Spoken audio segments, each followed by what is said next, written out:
Nova in actuality was just a dream. It turned out better than I could have ever imagined. This film was just an idea that I came up with, but with the right team backing me with the idea, we turned it into a reality. My job on the project was to write the script, prepare the film location, film with TJ and Samson, and edit the regular shots and CGI shots. I started writing the script with the most basic plan. A time traveler is put into a maximum security prison, and he's been there for a very long time. The amount of time that was mentioned was a mixture of what would make the most sense in the story, along with how much work we wanted to do on the set. I came up with the movie and planet name Nova from the superhero in Marvel Comics, and because it sounded pretty cool for a prison world.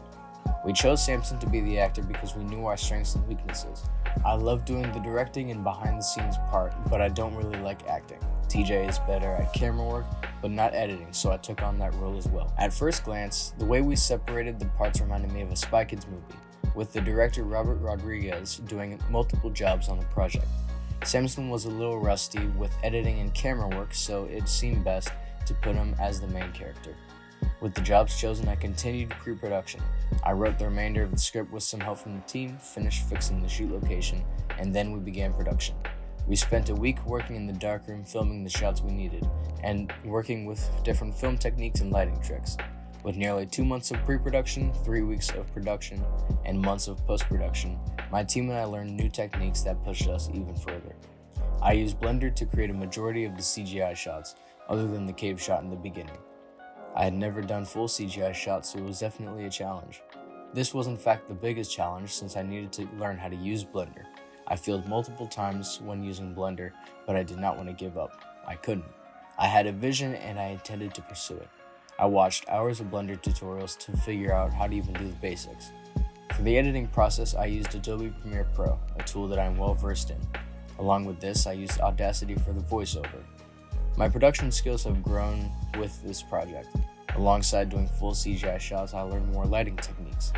The main color we used in this film was green, which gave off an ominous and corrupt vibe. During previous short films, I tend to forget to worry about lighting, but since I knew the scale and impact of this film, I knew I couldn't look over it.